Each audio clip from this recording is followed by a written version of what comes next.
Welcome to one more edition of Politics Done Right. I'm Egberto Willis, your host. I'm honored to be with Dr. Mythili Ramakrishna Bhat. She has a whole lot to talk about. She is now working as a doctor on the front lines in Mississippi. I want to talk a lot about a whole lot of stuff with her. We've had her on before, and she's taught us a whole lot about what's going on in Brazil and other places where they have real health care. Mythili, how are you doing today? Welcome to Politics Done Right again. Thanks, Egberto. It's always such an honor to talk to you, and I'm excited. I'm good. How are you? I am doing fine. Let me first ask you, what are you doing out there in Mississippi? How did the journey get you to Mississippi? Well, it was very simple. COVID happened, and my husband got into Shreveport, Louisiana. I had the option of either going to Cleveland or Mississippi.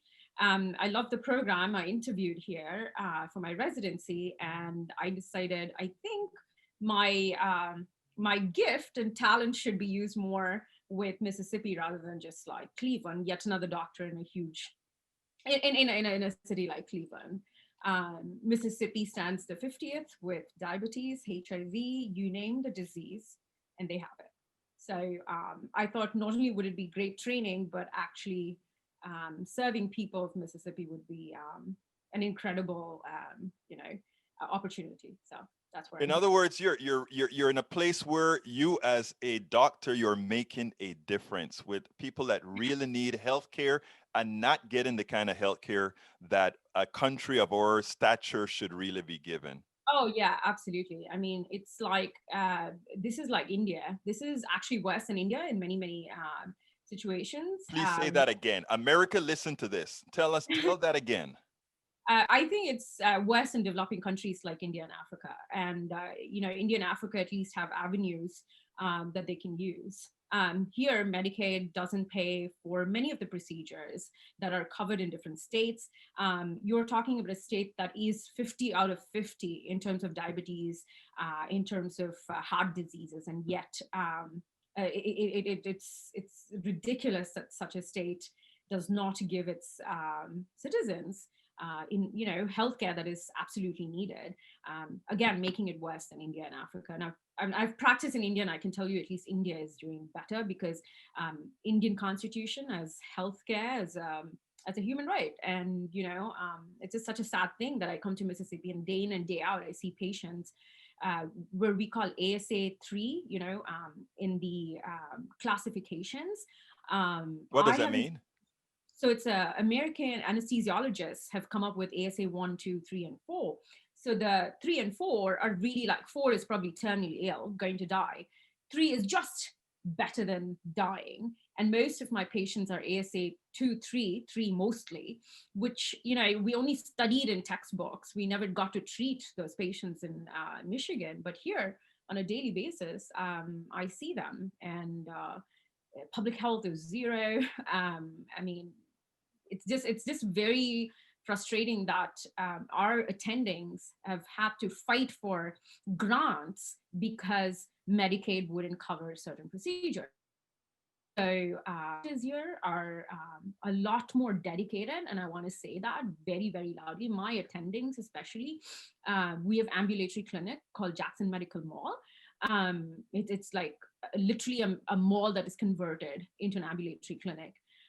University of Mississippi does more than Cleveland Clinic does for its state, and this is because of a grant that many doctors fought for. And my problem is, why should you fight for a grant when the state's Medicaid, if had indeed expanded, should have been giving this in the first place? And you're talking about HIV being prevalent here. America thinks that it's done and dusted with HIV. I worked with HIV in India, and then in the UK, and then in the US. I was like, oh well, it's not even a thing now. But guess what? We have a grant to treat HIV patients. So HIV is still prevalent, and you don't get to see in many states. But here in Mississippi, there you go. I mean, number one state for syphilis, number one for diabetes, cardiac diseases, Any disease, you name it, and Mississippi stands first, You know what is unfortunately. interesting about that? Because you encapsulate within everything that you've said what happens when you have a state that codifies the neglect of healthcare for its citizen, and yet they have indoctrinated those citizens into believing that supporting policies, medical policies that will make them healthy, is somehow not in their good grace, is not in their favor. And I imagine some of those that you treat are that way. Yeah, yeah, absolutely. And what is interesting is not a lot of people know Jackson's mayor is a socialist. I know Um, him. I've interviewed him. Okay, so you know how awesome he is, and but unfortunately Jackson's roads are not that awesome. You know why? Because the state wouldn't give him budget. But here's the thing that I want to say: absolutely right, because I have treated patients who are rich in Jackson and who are the poorest of the poor, and they are indoctrinated to think that healthcare shouldn't be free, but yet when I talk to them and when I compare my living in England or in India or talk about Brazil to them, they are very intrigued by it. Like my own attendings, perhaps are all Republicans.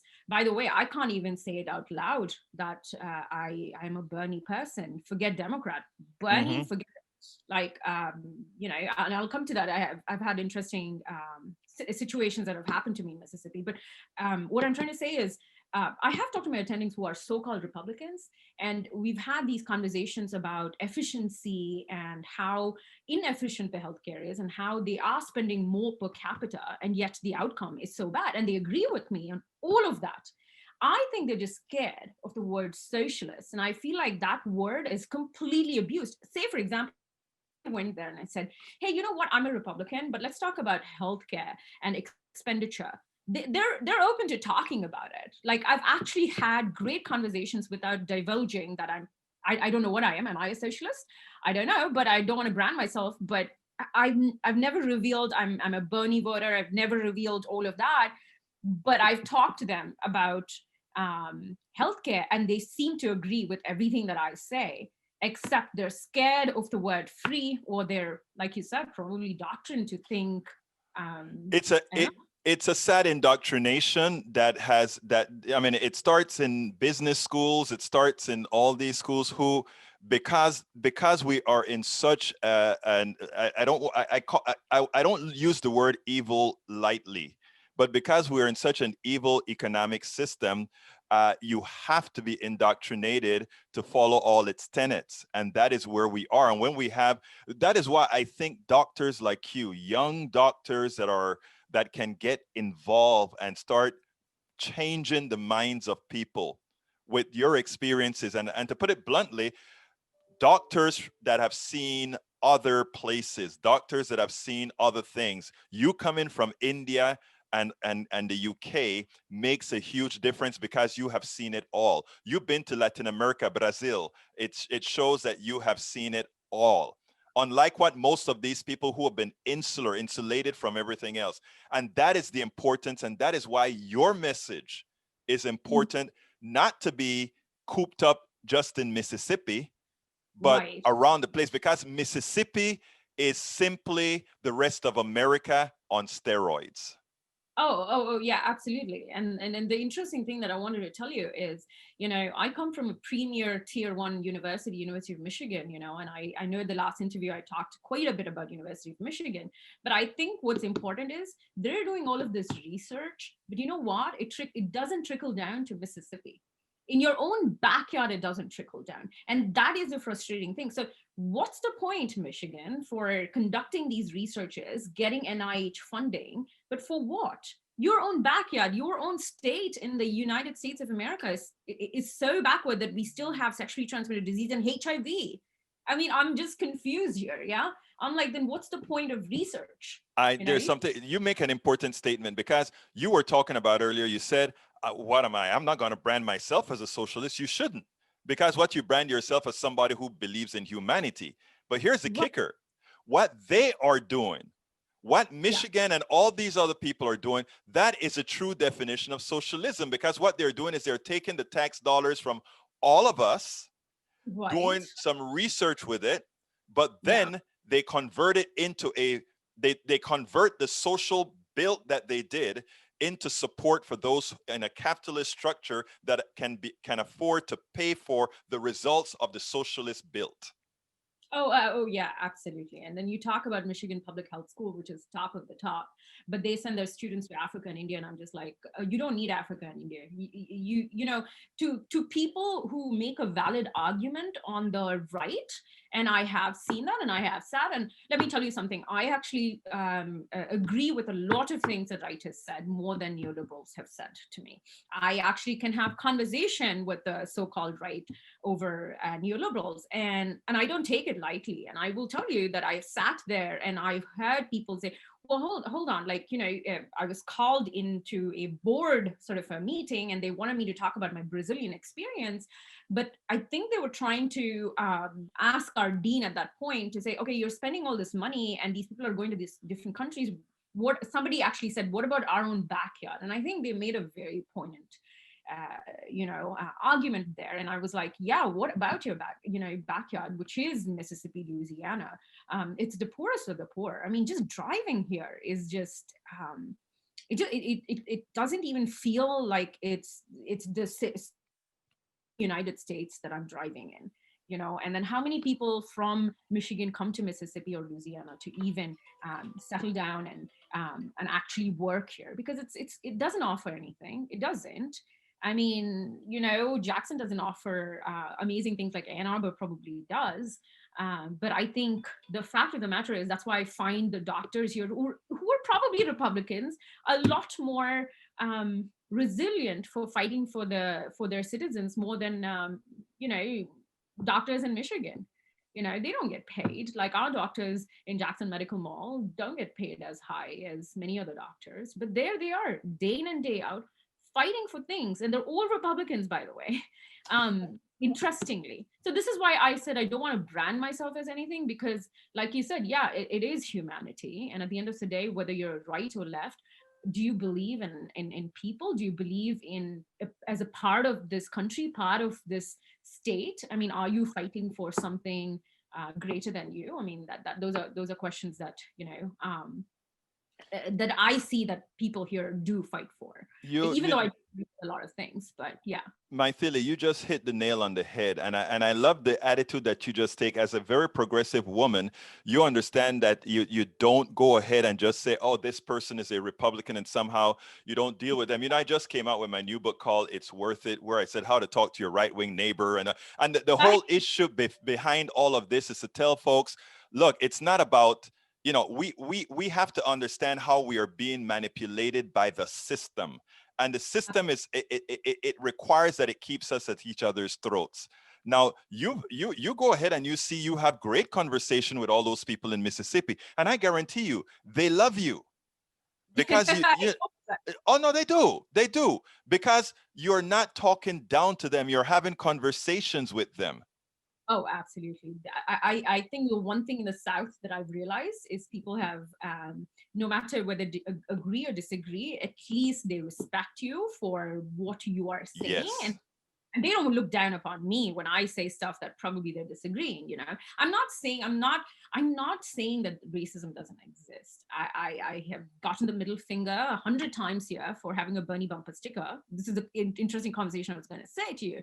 But at the same time, I have seen a Republican doctor talk to a transgender person and treating them with dignity. Right. And that to me is the paradox. The good in the South is absolutely, I mean, top of the cream, like people who are coming up with innovative solutions to get funding. Whereas, of course, like there are racists, and but they were racist in Michigan. You know what I mean? Like, it is interesting what you're saying, because I have people, I talk to people all over the country, all over the world, and people say, how do you love living there in Texas? You're in the South. And I'm like, I actually love it. I know exactly where I stand. And you know what else? The people are generally very nice. And when I tell them, even my racist friends are nice, they'll be like, you have racist friends? And I'm like, oh yeah. The truth of the matter is, many of my very progressive friends from all over, they're no different than my right-wing friends. They're just as racist. They just intellectually know how to cloak it differently. Yeah, absolutely. And I think what you said was, you know exactly what they stand, and as long as you're truthful, honest, and as long as you're saying what you really want to say, they're fine with it. And Yes. I'm telling you, like, in between, standing in between the ORs, I have talked to doctors who have said to me, like, oh, Trump is all over the place. I don't know who to vote for. My son's not voting this time. He doesn't like both the candidates. The healthcare system is, so bad. And I'm having these amazing conversations as we're waiting, uh, between ORs. And I'm just thinking, oh, wow, like, and actually have these conversations without Yes. being judged, rather than in Michigan, where you had to be very, very careful who you talk to. And these are so-called left, okay? And Mm-hmm. they need to always look at me and say, oh my gosh, you Bernie Foyts, like, you're absolutely idealistic. You were, reach your 40s and you'll become a Republican. And that's been told to me Mm-hmm. in Ann Arbor, which is a complete liberal town, but not in Jackson, Mississippi. I mean, Right. it goes to show you so much that AOC and Bernie talk about, that you've had these conversations with people. Like, when you have real conversations and talk about real things, yeah, you're right. They're no different than, a lot of other people that And once we realize that we can have, and I think you've seen that, because from everything you're telling me, that is what you're doing. You're Yeah. having the conversation. I want to move on a little bit here, Mythili, and I want to talk about, you stated that the healthcare system in Mississippi is very poor. My question to Yeah. you is, as a progressive activist, you as Yeah. a doctor, and what I must consider a progressive activist again, what best can we do to really get the message across? I think with your communication skills, you're doing a good job. What more can we do to really be impactful in these areas where indoctrination seems to be going against reality? Yeah, I mean, I often think about, and the answer is actually very simple: to just share. Some people in the South, where I'm talking about, the doctors themselves, they look at data and present them data without emotion, unfortunately, and Hmm. sometimes I'm very passionate too. But like, when you present data and come with just a very accepting uh, solution, like, okay, so sure, you don't like the word free. So this really happened with my chairman of my program. He doesn't like the word free. He doesn't like the word socialized. He has traveled. I mean, okay, a lot of Southern doctors have traveled a lot. Hmm. So this is a person who's a member of Royal College of Surgeons in Edinburgh. Okay, this is a really, like, a rural boy who is the first doctor in his house, who's, chairman of my program, gone to Edinburgh and stuff like that. But here's the thing that he proposed. He said, somewhere in between. He said, I just don't like the extremes. He said, and I thought, okay, well, okay, sure. I mean, you're afraid of the word free and all of that, and capitalism and all of that. So I said, how about Germany's healthcare system? Do you like Germany's healthcare system? And he was like, yeah, absolutely. I mean, they have the best solution. In my head, and I'm thinking, okay, but healthcare is still a human right in Germany, right? Right. But you are also, but here is a middle ground where you're saying, okay, there is insurance type of thing going on there, but like, there is also free healthcare. I think they're okay with free healthcare as long as it's not said to them that it's free. I somehow just decided that this is how I'm going to talk. How do you like Germany's Yes. healthcare system, and it's sad. Like, yes, I mean, you have to be idealistic, you have to be honest to what you're fighting for, but at the same time, how can you market it and sell it better? So some of these people who are indoctrinated, horribly, how do you bring them out of that abyss, without scaring them off by, healthcare is human right. We all know that, and my progressive friends know that. I know that. If I can just stop saying that and then propose it in a different way, that is basically sugarcoating the word free to, whatever that they're talking about. If they like Germany's healthcare system, Yeah. it's funny to me that he likes it, and yet he doesn't like the word free there. You know what I mean? It is also ironic, and I'm glad that you said that, because I've been trying to find a way how, I hate to use the word marketing, but to market it as well. And the thing about it is, okay, but really, it's not free. It is what you can afford. And the thing about it is, what I actually always liked about Medicare for All is everybody had skin in the game. If you were paying taxes, you had skin in the game. But somebody Right. who is, if you really want to talk about free healthcare now, that person who does absolutely nothing to put money in and goes for Medicaid right now, who doesn't have any assets, who doesn't. Now, that is a real free healthcare. It's a current system. But when we have true Medicare for all, given that it's coming out of the tax pool and all of us pay taxes of some sort, at that Right. point, it No, is no, I know. I completely agree because there was that conversation where I looked at one of my attending and said, "Don't you want your tax dollars to be spent in a much better fashion?" Mhm. Because she was talking about these idealisms where she was looking at me and saying, "Your generation doesn't care for the others or be want to be part of something bigger, which is serving the community." And I said, you know, I'm sure you've had really bad experiences with my generation. But yeah, there are a few of us who are fighting for that. So if you believe in all of that, why wouldn't you not believe that your tax dollars should be beneficial for you and for everybody else? And she said, yeah, I mean, that makes sense. But again, I was avoiding. I don't think they really know that I'm a socialist, or a complete far progressive left. It's interesting because I just don't say that, but I'm talking about all of these things, and having these amazing conversations where they're actually thinking. And even with my co-residents, I often challenge them on a lot of things because it is sad that my generation just reads the headlines and he doesn't do the research into reading more than just a headline. It's just an Instagram post, but you don't go about and doing your own research to understand. It's always, so for me, I'm always up for always question whether you're right, left, middle, I don't care, but always question. Yeah, I mean, when you come at it from that angle, you can you always yeah. get the right answer There's that ultimately. guy I had this amazing conversation with, and he was telling me how he's an atheist and he loves Richard Dawkins, and he was like whispering to me, "Don't ever say I'm an atheist here because everybody here is a Christian, blah blah blah." But I'm like, it's amazing that in Mississippi I'm having Richard Dawkins conversation with a lab Right.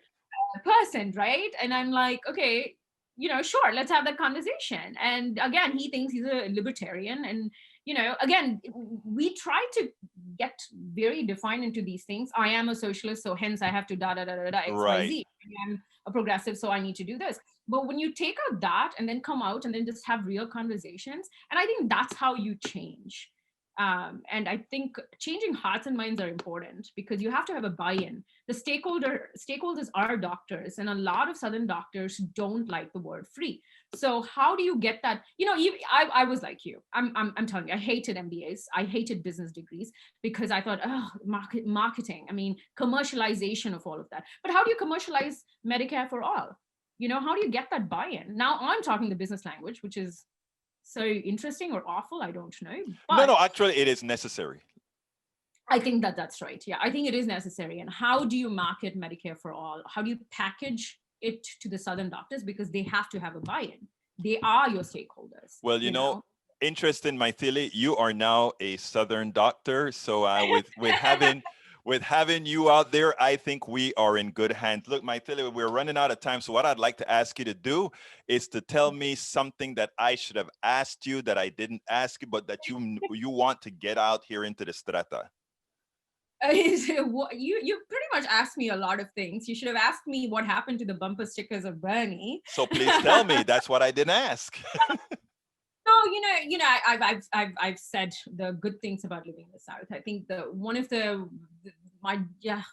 I had to finally take out my Bernie bumper stickers because I was followed by a person when I was driving to New Orleans, and I had a lot of my Black friends in the North who were like, "Oh, you need to have guns. You need to have guns." Okay, now for me, I come from a very nonviolent philosophy. I'm not religious, but Hindu philosophy is about nonviolence. So how do you um, Killer Mike talks about Black people owning guns. I understand, right? I completely understand. But you're living in a country, for the first I'm living in a country that guns, as guns go, I've never lived in a country that people have rights to carry gun, right? So I've had this, and this is what I wanted to, you should have asked me, but because, yeah, we're talking about this. Anyways, long story cut short, I don't know if Gandhi in today's time would have worked. You know what I mean? I I often got ask you. that question. Yes. I mean, like, and I brought this up in my residence room, and they said, "Oh, you know what? They would have shot Gandhi," and they said, "Oh, some old man fasting. Who cares?" So it's interesting. We're living in a society that we're saying, "Oh no, Germans had better conscience. British had better conscience. Yeah, they were all colonizers, but they had better conscience than today." That you're saying Gandhi could never have existed today, and that I had to own a gun to protect myself. Um, I don't know. I don't have an answer for you. Should I have a gun in the South? I don't know. People are very scared. There are friends of mine who finally convinced me to take the Bernie bumper stickers, and I very reluctantly did. Should I become a martyr for having the stickers, or should I be a martyr for really fighting the things that I want to? So these were thought processes that still like evolves in my mind, and I still don't have an answer for that. Well, But I do have an answer for you. In my in my bit of an older age of, I hope, a tad bit of wisdom, and it of goes course, like this. I think you don't have to be a martyr when you're on this, when you're on I-10 or on all these different roads, because having a kook mess with you because of a bumper sticker is not worth it, because yeah, you're much more effective when you yeah. are out there changing minds, and you don't need a bumper sticker to change a mind. Right, but freedom of speech, yeah, freedom of speech for one lot of people is not the same for the others. It's Ex- a right. It's funny, Republicans talk about freedom of speech all the time, and I'm thinking, where's my freedom of it's speech? freedom of speech for them. That's what it Uh, is. Well, it's for, again, I don't want to cuss my Republican friends at all. You know, Mm. uh, And that, you're right about that. You're right about that. But Mythili Ramakrishna, but it's always a pleasure to have or, you on Politics Done Right. You, anytime we talk to you, we leave a bit wiser. Thank you so oh, you're kindly for very being kind. here. Of course not. Thank you so much. I appreciate it. We spend a lot of time deconstructing the news, trying to parse it into a form that everybody can understand. We try to find those little nitpicks where it flies above the fray, etc. If you really like these videos that we do, I want to ask a big favor. Please go ahead. Number one, subscribe to our channel, and number two, please join if you can. Thank you so kindly for watching. Keep watching. Please remember to share. We must populate the entire internet with our progressive message, a message that we know is what most Americans say that they want. So help us, please join.